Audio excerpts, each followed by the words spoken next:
মামা, তেল তেরাক তো চিনিস আমাদের প্রতিবেশী। হ্যাঁ। তার জন্য একটা বিয়ের প্রস্তাব আসলো, হুম। সে ডিরেক্ট রিজেক্ট করে দিল। কেন? মেয়ে নাকি একটু অসুন্দর, শর্ট, হুম। তো তারপর তেল হচ্ছে চোরা নিজে সুন্দর না বড় হ্যাঁ আবার চিংড়ি সুন্দর খোঁজে। হ্যাঁ, তারপর বয়স কম। চিন্তা করে দেখ, তেল চোরা দেখতে কেমন, নাম তার তেল চোরা, তাহলে সে দেখতে কেমন হবে? কালা কালা গুলটা। আবার তার কি আছে সেটা খেয়াল করে না, মেয়ের বাপের থাকা চাই। ওমা। মেয়ের বাপের থাকা চাই কি, মানে ওই যে একটা কথাই আছে যে আমি তো ঘুষ খাই না, তার 3 লাখ টাকা দিও মিষ্টি খাওয়ার জন্য। বিষয়টাতে হচ্ছে এরকম যে তেলচোরা কথা হচ্ছে, তেলচোরা কথা হচ্ছে কি জানিস, যে সে যৌতুক নেবে না, হ্যাঁ। কিন্তু ওই হচ্ছে মেয়ের বাপের সম্পত্তি থাকা চাই, মানে আনলিমিটেড একটা সম্পত্তি থাকা চাই। বাবা। আবার মেয়েও পরিপূর্ণ চাই। কিন্তু আমাকে, আমার কথা হচ্ছে তো ওর তো নিজেরই কিছু নাই তেমন একটা। হ্যাঁ, ব্যক্তি তুই কেমন সেটা তো দেখতে হবে না, হ্যাঁ। ও নিজে সেটা দেখে না। তাহলে কি বলবো ও তো বলতো? নিজে কামাই রোজগারও করে না, এখন কামাই বাপের টাকায় রোজগার বসে নাই, বসে খায়। 2-3 বছর গেলে তো তার বিয়ের বয়স পার হয়ে যাবে, তখন দেখবি যে সে তেল চোরা রিজেক্ট তো হয়ে বয়স গেছে। মেলা হয়েছে না, বয়স তো অনেক হয়ে গেছে, 33। হ্যাঁ 33-34 এরকম হয়ে যাবে। হ্যাঁ। তো 2 বছর গেলে তো তাকে আর কেউ কবে না যে আমার মেয়েটার জন্য ছেলেরা প্রস্তাব দেবে, দিবে কেউ এরকম? না, কেউ এত দিবে না, বয়স্ক জেনে শুনে দিবে চ্যাংড়ার না। সাথে কায় বিয়া দেয়? আর ওই ছেলে আবার ইয়াং মেয়ে খোঁজে, মানে লম্বা চওড়া ফর্সা, দেখতে সুন্দর হবে, মানে কি আর বলবো তো। হ্যাঁ, আবার জানিস কি বলে তেলচারা মা, কি কয়? কয় ওই বয়সে মেয়ে বাসায় নিয়ে এসে আমার বাসায় কি সবগুলো সমস্ত কাজকাম করতে পারবে কি না, হুম।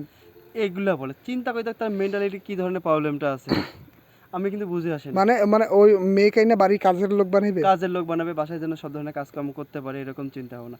আরে বাবা, এরকম একটা মেয়ে একটা ফ্যামিলিতে যাবে, তখন ওই ফ্যামিলির কালচার ধারণ করবে, তৈরি করে নেবে, সব কিছু শিখায় পরে নেবে। শিখায় পড়া নিবে, সেই আস্তে চিন্তা আস্তে নেই, শিখবে। ডিরেক্ট ওরা চায় কি মেয়েটা আসে ডিরেক্ট আসে সংসার সব ধরনের কাজকর্মে লিপ্ত হয়। তাহলে একটা কাজের চেংড়ি খুঁজি বিয়ে করে না কেন?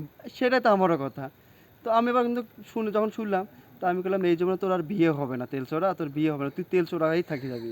আমি এবার এভাবে জেলাস ফিল করে, মানে সুযোগ পাইলে আমি এবার খোটা মানে কোচ মারি মারি কথা বলি, আমার কেন সামনে আসলে তো আমিও তো মারি দিব কোনো একদিন। কোচ মারি দেই।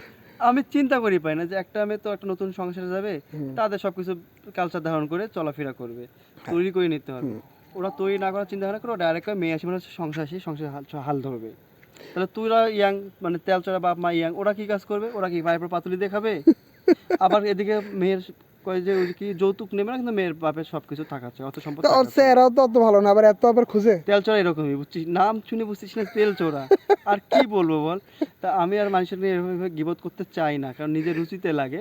তারপরে তারপর বাধ্য না হয়ে হলে করি। কি না করি? বললেও তো পারি না, কারণ তোর সাথে তো মোটামুটি সবকিছু শেয়ার করি মামা, কি আর বলবো। তো যাই হোক, কিন্তু আর কোনো আর কিছু করে নেই? মানে ওরা খালি এইটা নিয়ে এখন রিসার্চ করতেছে যে প্রস্তাব দিবে কিনা, আগাবে নাকি চেংড়ি বাড়ি পিছাবে করে? নাকি। চেংড়ি মানে হচ্ছে চেংড়ি বলতে কি, আমাদের তো রংপুর ভাষায় চেংড়ি বলি, তো মেয়ের বাসা হচ্ছে আমাদের বাড়ি থেকে প্রায় 4 কিলোমিটার, 4 থেকে 5 কিলোমিটার। ও আরেকটা কথা, তেলচোরা মা আবার কাছে যে বেশি দূরে বিয়ে দেবে না ছেলেকে, কারণ যাতায়াত কষ্ট বেশি পড়ে যাবে সেই হিসাব করে। আবার সে মেয়ের হচ্ছে ভাই বোন বেশি থাকা যাবে না, 2 থেকে 3 জনের বেশি থাকা যাবে না। তেল চোরায় তো 5 ভাই। হ্যাঁ, 5 ভাই 3 বোন। 5 ভাই 3 বোন। এখন এতুলা লোকে তাহলে এই মেয়েটা কিভাবে সামাল দিবে, তাদের সেবা শুশ্রূষা কিভাবে আর করবে? তার মধ্যে তেল চোরা হইলো কি বড় বড় বড় বড় বয়সে, মানে বংশ কি সংসারে বড়, সংসার ছেলে বড়। তো তেল চোরা চিন্তা ভাবনা দেখ।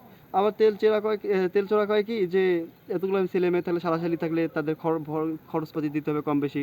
এ আসি করে দুলা ভাই, ও আসি করে দুলা ভাই, তেল চোরা এগুলো হিসাব করে যে তাদের দিতে দিতে তোর নিজের পুটকি তো ছাল নাই, মাইশের পুটকি ছাল দেখি বেড়া। হ্যাঁ, কি মানুষের দেখ মেন্টালিটি কি ধরনের প্রবলেম গুলো, আমি আমার মাথা কোনো কাজ করে, আমি কিন্তু তেল চোরা অনেক আচ্ছা থাক, আজকে আর বাদ দেই, মাইশের নিয়ে আর গল্প না করি। হ্যাঁ, আমি গল্প করলে অনেক দূর যাইবে, অনেক বিপদ হয়। হুম। তো বন্ধুরা,